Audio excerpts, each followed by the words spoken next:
Bismillahirrahmanirrahim, kita mulai lagi segmen keempat. Anda masih menyaksikan debat Capres-Cawapres Pemilu 2019. Ya, kita berikan semangat karena dalam segmen ini akan kita lakukan sesi debat terbuka. Pasangan calon presiden dan wakil presiden akan mengajukan pertanyaan dan berinteraksi secara langsung. Pasangan calon presiden dan wakil presiden mendapatkan kesempatan yang sama untuk melempar pertanyaan sebagai pembuka debat, kemudian dijawab, ditanggapi, dan kemudian ditanggapi kembali. Perhatikan, durasi mengajukan pertanyaan hanya 2 menit, kemudian untuk menjawab juga 2 menit, dan saling menanggapi masing-masing 2 menit. Jadi total durasi kita untuk debat terbuka adalah 8 menit. Ini adalah sesi pertama dari debat terbuka. Kami sebagai moderator bertugas mengawal jalannya debat agar berjalan dengan tertib dan juga mengingatkan saat waktunya harus bergantian. Kita minta Bapak-Bapak fokus karena 4 tema debat adalah ekonomi, kesejahteraan sosial, keuangan, dan investasi, serta perdagangan dan industri. Kami persilahkan calon presiden dan wakil presiden nomor urut 01, Bapak Joko Widodo dan Pak Maruf Amin, untuk memulai bertanya pada sesi pertama debat terbuka. Waktunya 2 menit dimulai saat Anda bertanya.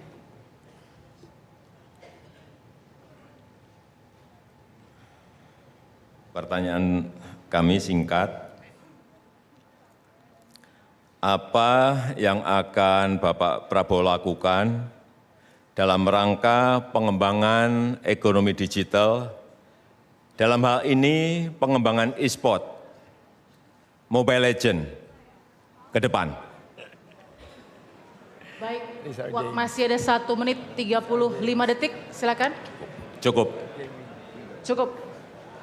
Baik, silakan pasangan calon presiden dan wakil presiden nomor urut 02, Bapak Prabowo dan Sandiaga untuk menjawab. Durasi 2 menit dimulai dari berbicara. You wanna test your vice president? Oke. Terima kasih Pak Presiden. E-sports merupakan salah satu sektor yang sangat berkembang seiring dengan pengembangan digital economy dan banyak sekali peminatnya.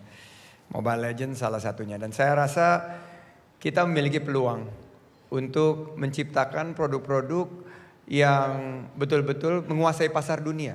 Karena sektor ekonomi kreatif ini, para anak-anak muda milenial Indonesia ini hebat-hebat sekali. Saya keliling ke seluruh wilayah Indonesia, mereka menanamkan satu optimisme. Saya sebutnya sebagai generasi pop. Mereka positif, optimis, dan produktif. Nah, strategi kami sangat jelas. Kembali kepada entrepreneurship. Dan kunci pemerintah adalah memfasilitasi. Karena kita tidak terlalu bisa meregulasi industri yang sangat cepat berkembang. Dan akhirnya ujungnya untuk apa? Untuk kesejahteraan rakyat dengan membuka lapangan kerja yang seluas-luasnya. Jangan sampai Indonesia yang tentunya dengan pasar yang sangat besar ini hanya fokus untuk diserbu oleh produk-produk impor, termasuk produk-produk e-sports. Dan kami akan memfasilitasi pemerintah bekerja sama dengan Rumah Siap Kerja untuk Anak Muda yang kami luncurkan kemarin. Kita akan membuat satu event-event pelatihan agar kita juga punya juara-juara dunia, tapi jangan sampai e-sports itu bisa mempengaruhi tentunya generasi ke depan kita tidak memiliki akhlakul yang karimah.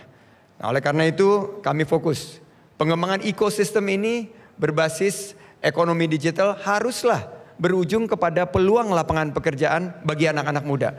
Rumah Siap Kerja untuk Anak Muda siap mengembangkan dan langsung konkret memberikan strategi khusus pengembangan e-sports.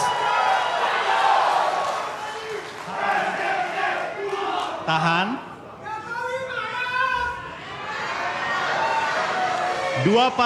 Dua pendukung harap tenang. Oke, sudah dijawab. Silakan pasangan calon presiden dan wakil presiden nomor urut 01 menanggapi. Waktunya 2 menit. Kita sebagai pemerintah memang harus cepat tanggap dan respon cepat terhadap perubahan-perubahan global yang saat ini terjadi. Barang-barang baru masuk begitu cepatnya setiap hari, ada artificial intelligence, Internet of Things, big data, virtual reality, kalau di bidang keuangan Bitcoin, cryptocurrency, ini pun juga sama. Ini ada sebuah profesi yang sekarang ini anak-anak muda senang menjadi gamer, menjadi gamers. Oleh sebab itu pemerintah membangun infrastruktur digital, baik broadband dengan kecepatan tinggi, palaparing, 4G, sehingga anak-anak muda kita memiliki infrastruktur dalam mengembangkan profesinya sebagai gamers. Yang kedua, membangun ekosistem yang nyaman bagi mereka berusaha membuat game. Dan ini saya kira sebuah peluang yang besar bagi industri game di Indonesia. Kita melihat juga bahwa nilai ekonomi di bidang ini bertumbuh sangat pesat. Catatan yang saya terima di 2017, perputarannya sudah mencapai 11-12 triliun dengan pertumbuhan per tahun 25-30%. Oleh sebab itu jangan sampai kita terlewat merespon setiap perubahan-perubahan yang ada. Kemudian juga kita melihat anggaran-anggaran iklan sekarang bergeser ke sana. Bergeser ke sana dalam jumlah yang sangat besar. Ini juga harus dilihat dan diwaspadai. Sehingga kita merespon dengan regulasi-regulasi yang benar. Kemudian juga menjadi pemain e-sport yang profesional itu butuh sebuah fisik yang baik. Butuh latihan-latihan yang detail. Sehingga betul-betul nanti menjadi profesional dunia. Bapak. Baik. Harap tenang. Ditahan dulu, harap tenang. Berikutnya pasangan calon presiden dan wakil presiden nomor urut 02 untuk menanggapi kembali. Waktunya sama 2 menit akan dimulai saat Anda menanggapi. Saya memfokuskan nanti kebijakan-kebijakan saya dalam hal-hal yang mendasar yang menjawab kebutuhan pangan rakyat Indonesia. Tingkatkan produksi pertanian, tingkatkan penghasilan bagi petani, lindungi penghidupan dan penghasilan nelayan, tingkatkan kualitas hidup buruh, guru honorer. Itu yang saya akan fokus. Digital itu bagus, tapi rakyat kita butuh swasembada pangan, pangan dalam harga terjangkau. Kita harus turunkan harga, rakyat kita sedang susah, kita harus jaga kekayaan Indonesia. Itu yang akan saya fokus. Ya, saya teringat cerita dari Saudara Rahman. Ini anak muda milenial. Saya bertemu di Sidrap, Sulawesi Selatan. Beliau menggunakan teknologi di industri pertanian. Dan waktu bertugas di DKI, perusahaan milik daerah BUMD Food Station membeli beras dari milenial-milenial yang sekarang masuk ke industri pertanian. Saya kagum. Mereka memiliki komitmen. Banyak yang menyatakan bahwa milenial ini ya pasti akan ke kota meninggalkan pedesaan. Ternyata banyak sekali milenial-milenial seperti Rahman. Bersama Prabowo Sandi kita akan ciptakan Rahman-Rahman lain. Rahman-Rahman baru di seluruh wilayah Indonesia. Kita harus mampu anak-anak muda ini dengan teknologi digital. Teknologi yang berkaitan dengan pertanian, mekanisasi. Mereka bisa meningkatkan produktivitas daripada sektor pertanian kita. Jangan terus kita akhirnya harus dibulan-bulani dengan harga bahan pokok yang mahal. Tapi kita juga pada satu saat harus bermimpi bahwa kita bisa mengekspor pangan. Sudah saatnya, wes wayahe, Indonesia harus menjadi kekuatan ekonomi pangan dan kekuatan energi dunia. Terima kasih. Baik, waktu habis. Silakan memberikan semangat. Silakan. Harap tenang.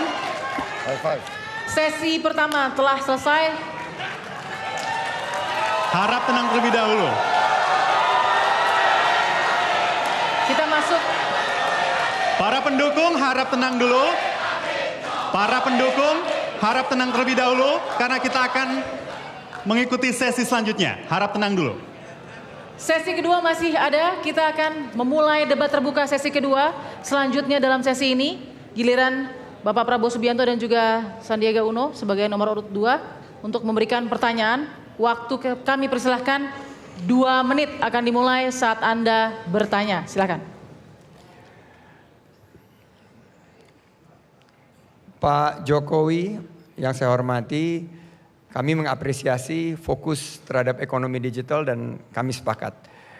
Namun pendekatan penyelesaian masalah berkaitan dengan pelayanan masyarakat untuk sembako murah, untuk prakerja dan lain sebagainya itu sangat tidak menggunakan kekuatan teknologi digital. Kami menawarkan satu kartu super sakti yang ada di dompet masing-masing, yaitu eKTP yang bisa menyelesaikan 3 permasalahan tersebut sekaligus. Dan ini sudah dicoba kemarin pada acara Young Entrepreneur Summit oleh ilmuwan-ilmuwan ITB. Alhamdulillah berjalan dengan baik. Tapi pertanyaannya bukan itu, Pak. Pertanyaannya adalah ini dalam satu berita bahwa neraca dagang Republik Indonesia masih tekor. Bapak menyatakan bodoh banget kita. Dan tentunya ini menjadi suatu hal yang membuat kami terenyuh. Bahwa sekarang kita defisit neraca perdagangan minus 8 miliar dolar. Dengan RRC kita minus 18 miliar dolar. Kita bangga dengan perkembangan e-commerce, dengan perkembangan teknologi digital dan unicorn yang Bapak sebut. Tapi kita dibanjiri produk-produk dari luar negeri. Saya juga terenyuh bahwa impor migas yang menjadi bagian terbesar ini sebetulnya bisa diselesaikan dengan pendekatan yang lain. Oleh karena itu pertanyaan saya, strategi Bapak seperti apa untuk membalikkan neraca perdagangan kita sehingga kita bisa jaya seperti pemerintah-pemerintah sebelumnya yang bisa menjadi pengekspor bukan hanya pengimpor dan membuka pintu selebar-lebarnya untuk apa-apa harus impor. Terima kasih. Baik, waktu habis. Bersiap. Ditahan dulu. Bersiap kepada Bapak Joko Widodo dan juga Pak Maruf Amin untuk menjawab. Durasi 2 menit dimulai saat Bapak berbicara. Saya kira data terbaru yang harus saya sampaikan kepada Bapak, tahun 2018 memang neraca kita defisit kurang lebih 8 miliar US dollar. Tetapi pada kuartal pertama tahun ini, coba dilihat, defisit kita turun 0,67 miliar dolar. Artinya usaha kita mati-matian untuk menekan defisit neraca perdagangan ini bukan main-main. Apa yang ingin kita lakukan ke depan? Substitusi barang-barang impor itu harus dikerjakan di Indonesia. Petrochemical, ini industrinya harus ada di Indonesia karena terbesar impor kita ada di situ. Kemudian minyak dan gas. Kita telah mulai membangun refinery. Dan dengan pembangunan ini, ke depan saya yakin bahwa defisit ini akan bisa kita hilangkan. Memang kuncinya adalah membangun industri di dalam negeri. Oleh sebab itu, ke depan tadi sudah saya sampaikan bahwa industrialisasi, hilirisasi ini menjadi kunci dan itu harus kita paksa dengan kebijakan. Kita juga sudah melakukan pembatasan, yaitu setiap ekspor produk-produk yang berkaitan dengan sumber daya alam itu harus pakai LC. Ini untuk membatasi agar tidak terjadi transfer pricing antara kita dengan pembeli-pembeli yang ada di luar. Dan kita harapkan dengan cara-cara ini, tapi ini memang memerlukan waktu. Percayalah, tidak mungkin balik tangan langsung selesai. Bapak. Baik. Harap tenang dulu. Silakan pasangan calon presiden dan wakil presiden nomor urut 02 untuk menanggapi, waktunya 2 menit. Ya, tentunya kami melihat bahwa ujungnya itu apa yang dirasakan masyarakat. Dengan defisit perdagangan yang terus kita hadapi sekarang, tentunya yang Februari datanya kami miliki, defisitnya turun karena juga impornya turun. Dan impor turun yang apa? Adalah bahan-bahan yang diperlukan untuk proses produksi kita. Ini justru malah mengkhawatirkan kita. Tapi kita kembali ke poin utama. bahwa kalau kita mengalami defisit neraca perdagangan dan kita buka pintu impor sebesar-besarnya, mestinya harga-harga bahan pokok kita itu terjangkau, murah. Mestinya harga energi yang dikeluhkan sekarang oleh ibu-ibu di seluruh wilayah Indonesia, bahwa saya selalu tanya, harga listrik turun atau naik? Naik. Bagaimana dengan harga-harga bahan pokok? Turun atau naik? Naik. Belanja murah atau mahal? Mahal. Nah, ini tidak terselesaikan dengan kebijakan perdagangan kita. Saya bersama Pak Prabowo memiliki strategi yang kita sebut sebagai big push strategi, strategi dorongan besar. Kita kembangkan bagaimana swasembada pangan. Swasembada pangan ini kita dorong proses-proses produksi kita, pupuk dilancarkan, para petani bisa mendapatkan bibit, bisa mendapatkan obat-obatan yang murah, dan stop impor saat panen. Untuk energi, kita harus bangun biofuel. Kita punya 10 juta hektar lahan rusak, lahan terlantar kita bangun. Sehingga apa yang terjadi, Ibu Mia di Tegal mengeluh bahwa biaya tagihan listriknya tadinya 300-400 ribu, sekarang sudah di atas 1 juta. Ini yang harus kita selesaikan. Bersama Prabowo Sandi kita akan turunkan harga listrik, kita akan pastikan harga-harga sembako murah tanpa usaha menerbitkan kartu-kartu baru. Waktu habis, terima kasih. Berikutnya. Oke, para pendukung harap tenang terlebih dahulu. Para pendukung harap tenang terlebih dahulu. Baik, berikutnya pasangan calon presiden dan wakil presiden nomor urut 01 untuk menanggapi kembali. Waktunya 2 menit dimulai saat menanggapi. Silakan Bapak. Saya kira seperti tadi disampaikan Bapak bahwa ingin menggunakan biofuel itu sudah kita lakukan. Dan sudah kita mulai dengan yang namanya B20. Yang sebentar lagi akan kita naikkan lagi menjadi B50. Yang akan sebentar lagi nanti juga akan kita naikkan lagi menjadi B100. Sehingga impor minyak kita menjadi berkurang. Cara-cara ini sudah kita mulai, kita lakukan. Tetapi sekali lagi, ini ekonomi makro, bukan ekonomi mikro. Yang sekali bangun langsung bisa jadi. Nggak bisa juga seperti Bapak tadi sampaikan. Ini ibu ini mengelola ekonomi makro. Agregat produksi itu bukan hanya orang per orang seperti itu jadikan patokan, nggak bisa. Tidak bisa. Kita harus ngerti bahwa yang namanya ekonomi makro itu agregat produksi dan sisi permintaan sekali lagi. Ini harus kita ngerti.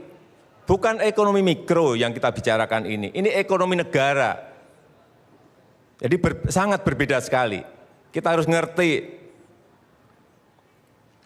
dari sisi supply, dari sisi demandnya secara garis besar seperti apa, harus betul-betul harus memakai angka-angka yang didasarkan dari data-data dan dari survei-survei.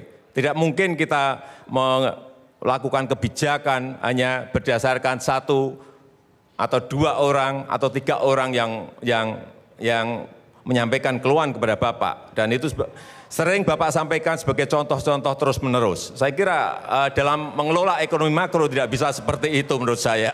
Pengalaman saya tidak bisa seperti itu. Cukup Bapak, masih ada waktu? Mau ditambahkan? Baik. Baik, kita beri tepuk tangan yang meriah para pendukung.